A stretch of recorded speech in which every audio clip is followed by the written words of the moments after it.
ጤና ይስጥልን አድማጮች፣ ይህ አዋዜ ልዩ ላልሰማችሁ ነው። ከመረጃዎቹ ጋር አብርሃም መኳንንት ነኝ።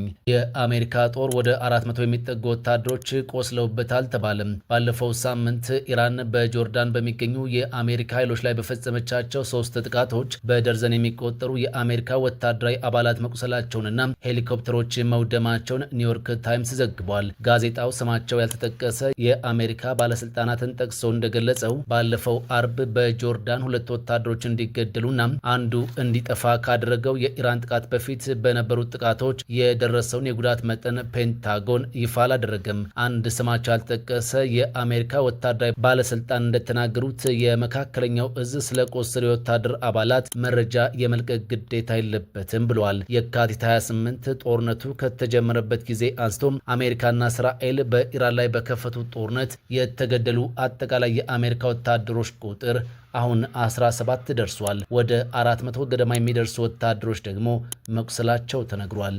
በሌላ መረጃ የኢራን አብዮታዊ ዘብ ማንኛውንም የአሜሪካ የምድር ወረራ ለመመከት ዝግጁ ነኝ ብሏል። የእስላማዊ አብዮታዊ ዘብ ብርጌድ IRGC አዛዥ የምድር ጦር ኃይሎች ማንኛውንም ጠላትነት የተሞላበት ሰርጎ ገብነት ለማክሸፍ በከፍተኛ የዝግጁነት ደረጃ ላይ እንደሚገኙም ተናግሯል። የኢራን እስላማዊ አብዮታዊ ዘብ ኮርፕስ ዛሬ ባወጣው መግለጫ ወደ ኢራን ግዛት የሚደረግን ማንኛውንም የአሜሪካ የምድር ወረራ ወዲያውኑ ለመመከትም ቃል ገብቷል። በሰሜን ምስራቅ ሻህሩድ ከተማ የአየር መከላከያ ኃይሎችን ለማክበር በተሰናዳ ስነ ስርዓት ላይ ንግግር ያደረጉት የምድር ጦር ምክትል አዛዥ የመከላከያ ክፍሎች ማንኛውንም የአሜሪካ የምድር ጥቃት ለመመከት በከፍተኛ የዝግጁነት ደረጃ ላይ መሆናቸውንም አንስቷል። ታስኒም የተባለው የዜና ወኪል ባሰራጨው ዘገባ የIRGC የምድር ጦር በተለይም የመከላከያ ክፍሎች በከፍተኛ የዝግጁነት ደረጃ ላይ የሚገኙ ሲሆን ማንኛውንም ጠላትነት የተሞላበት ድርጊት አሊያም የጠላት ሰርጎ ገብነትን በመጀመሪያው ቅጽበት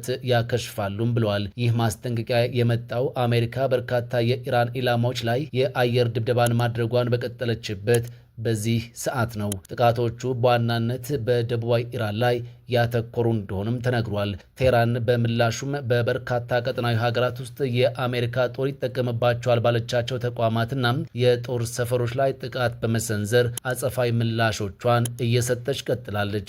ግብጽ እጅግ አነጋጋሪና የምድራችን ግዙፍ የደህንነት መስሪያ ቤት ገንብታ ማጠናቀቋ ይፋ ሆኗል። ካይሮ ኦክታጎን ስትል የሰየመችው ይህ የደህንነት ዋና መስሪያ ቤት በግዝፈቱ ከአሜሪካው ፔንታጎን በ39 እጥፍ እንደሚበልጥም ተነግሯል። ግብጽ በግዙፉ ኦክታጎን ፕሮጀክት ለተቀረው ዓለም ማስተላለፍ የፈለገችው ምንድነው የሚሉ ጥያቄዎችም በርትተው ሰንብቷል። የፕሬዝዳንት አልሲሲ አስተዳደር ግብፃውያን በከፋ የኑሮ ውድነት እየተፈተኑ ባለበት በዚህ ሰዓት አንዳች ህዝባዊ አመፅ እንኳን ቢፈነዳ የሚሸሸጉበትን ምሽግ ገንብተዋልም ተብሏል። ይህ ግብጽ ገንብታ አጠናቋለች የተባለው የጦር መስሪያ ቤት እጅግ መነጋገሪያ ሆኗል። ፕሬዝዳንት አብዱል ፈታህ አልሲሲ ይህ የብዙዎችን ቀልብ ሳበውንና በሀገር ውስጥ ደግሞ ከፍተኛ ትችት ያስተናገደውን ፕሮጀክት ከ2 ሳምንት በፊት በደማቅ ስነ ስርዓታቸው ማስመረቃቸው ይታወቃል። በዚሁ የምረቃ ስነ ስርዓት ላይም ፕሬዝዳንት አልሲሲ ከ10 ዓመታት ወዲህ ለመጀመሪያ ጊዜ በሙሉ ወታደራዊ ዩኒፎርም ታይተዋልም ተብሏል።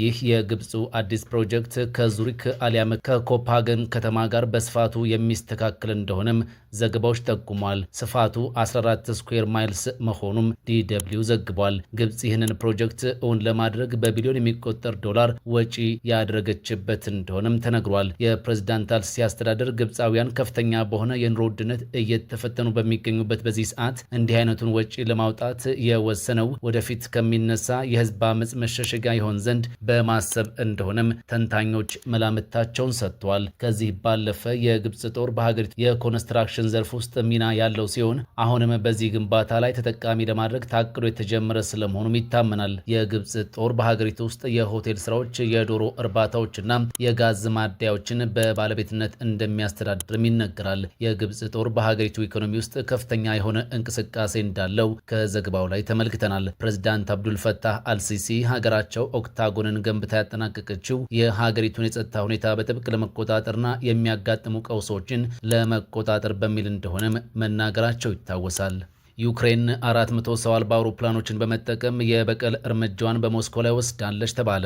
በሰሞነኛው ወታደራዊ ሹምሽር ህዝባዊ አመጽ የተነሳበት የፕሬዝዳንት ዘለንስኪ አስተዳደር ሞስኮን እንቅልፍ አልባ ሌሊት እንድታሳልፍ አድርጓታልም ተብሏል። ዩክሬን የጥቃት ኢላማዋን በሞስኮ ላይ ያነጣጠረችው ከሩሲያ ከፍተኛ የባላስቲክ ሚሳኤል ድብደባ በኋላ እንደሆነም ታውቋል። ዩክሬን በመቶዎች የሚቆጠሩ ድሮኖችን ወደ ሞስኮ የተኮሰችው እስካሁን ጦርነቱ ከተጀመረ ወዲህ እጅግ አደገኛ የተባለው ጥቃት ከደረሰባትና ካገገመች በኋላ ነው። ሰሞኑን ሩሲያ የዩክሬኗን መዲና ኪቭንና ሌሎችን ከተሞችን በባላስቲክ ሚሳኤል መደብደቧ ይታወቃል። በዚህ የዩክሬን የድሮን ጥቃት 10 ሰዎች ስለመቁሰላቸውም ተዘግቧል። በተጨማሪም በርካታ የመኖሪያ ህንፃዎችና የሲቪል ተቋማትም ጉዳት ደርሶባቸዋል ተብሏል። ኪቭ ከቅርብ ጊዜያት ወዲህ በሩሲያ ግዛት ላይ የምታደርስ የአየር ጥቃት እየተጠናከረ መጥቷል። እነዚህ የቅርብ ጊዜ ጥቃቶች በሞስኮ የነዳጅ ተቋማት ላይ ትኩረት ያደረጉ እንደነበሩም ይታወሳል። ሩሲያም በበኩሏ ለዩክሬን አቅም ከባድ የሚባሉትን ባላስቲክ ሚሳኤሎች በመጠቀም በዩክሬን ላይ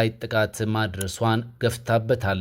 በሰሞንኛው ጥቃትም 6 ሰዎችን የገደለና በደርዘን የሚቆጠሩትን ደግሞ ያቆሰለ ጥቃት ማድረሷ ይታወሳል። ፕሬዝዳንት ዘለንስኪ በጦር ሰዎቻቸው መካከል ከሰሞኑ ያከናወኑት ሽግሽግ በህዝባቸው ዘንድ አመፅን አስነስቶባቸዋል። የሩሲያ መከላከያ ሚኒስቴር በግንቦት ወር ብቻ 1054 የዩክሬን ድሮኖችን በአንድ ቀን ውስጥ ማክሸፍ መቻሉን መግለጹም ይታወሳል። ፕሬዝዳንት ዘለንስኪ የምዕራባውያን አጋሮቻቸው ከሩሲያ ባላስቲክ ሚሳኤል ጥቃት የሚታደግ የአየር መከላከያ ስርዓት እንዲያቀርቡላቸው ዛሬም እየተማጸኑ ነው። የሩሲያ ኃይሎች ዛሬ አዳሩን 2 ሚሳኤልና 94 የረጅም ርቀት ድሮኖችን ወደ ዩክሬን ማስወንጨፋቸው ታውቋል። ከነዚህም ውስጥ 81 ድሮኖች ከሽፈዋል የተባለ ሲሆን 9 ድሮኖችና ሚሳኤሎች ግን በ9 ስፍራዎች ላይ ጉዳት ማድረሳቸውን ዩክሬን ይፋ አድርጋለች። አሜሪካ ወሳኝ የኢራን የነዳጅ ዘይት ማዕከል የሆነችውን ደሴት ለመቆጣጠር እንዳታስብ ቴህራን አስጠነቀቀች። አሜሪካ ወሳኟን የኢራን የነዳጅና የጋዝ ማስተላለፊያ ደሴት ካርግ ለመቆጣጠር ጭራሽ እንዳታስብና ወረራ ለመፈጸም የምትሞክር ከሆነ ከባድ ምላሽ እንደሚጠብቃት የኢራን የውጭ ጉዳይ ሚኒስቴር አስጠንቅቋል። አሜሪካ በኢራን ላይ የምትፈጽመው ጥቃት በቀጠለበትና ኢራን የአጸፋ ጥቃት እርምጃ በአጎራባች ሀገራት ውስጥ በሚገኙ የአሜሪካ ጦር ሰፈሮች ላይ እየወሰደች ባለበት በዚህ ሰዓት አሜሪካ የኢራንን ግዛት የምትይዝ ከሆነ ጦርነቱ ይባባሳል የሚል ስጋትን ፈጥሯል። ከዚህ ቀደም ፕሬዝዳንት ዶናልድ ትራምፕ በደቡባዊ ኢራን የምትገኘውን ካርግ ደሴት የመቆጣጠር እቅድ እንዳላቸው ተናግሮ የነበረ ሲሆን ግጭቱ በተባባሰበት በዚህ ሰዓት አሜሪካ ይህንን ተግባራዊ የምታደርግ ከሆነ ኢራን ራሷን እንደምትከላከል ገልጻለች። የኢራን የውጭ ጉዳይ ሚኒስቴር ቃል አቀባይ እስማኤል ባጌ እንደተናገሩት እንዲህ ያለው ጀብደኝነት ከባድ መዘዝን ያስከትላል ሲሉ አሜሪካን አስጠንቅቋል። ጨምረውም አሜሪካ እግረኛ ጦሯን አሰማርታ ወረራ የምትፈጽም ከሆነም የአገሪቱ መሪዎች አቀባበል ሊያደርጉላቸው ደቂቃዎችን እየቆጠሩ ነው በማለት የአገራቸውን ዝግጁነትም ገልጸዋል። የኢራን የነዳጅ ዘይት ኢንዱስትሪ ዋነኛ ማዕከል የሆነችው ካርግ ደሴት ከኢራን የባህር ዳርቻ በ55 ኪሎ ሜትር ርቀት ላይ የምትገኝ ናት። ከወራት በፊት ጦርነቱ በተነሳበት ጊዜ ፕሬዝዳንት ዶናልድ ትራምፕ ደሴቲቱን በመቆጣጠር የኢራንን የነዳጅ ምርት በእጃቸው እንደሚያስገቡም በተደጋጋሚ ሲናገሩ እንደነበርም ይታወሳል። ይህ በእንዲህ እንዳለ በአሜሪካና በኢራን መካከል ንግግር ለመጀመር በአሸማጋዮች በኩል የዲፕሎማሲያዊ መልእክት ልውውጥ እየተደረገ እንደሚገኝም ቃል አቀባዩ መናገራቸውን ቢቢሲ አማርኛ ጽፏል።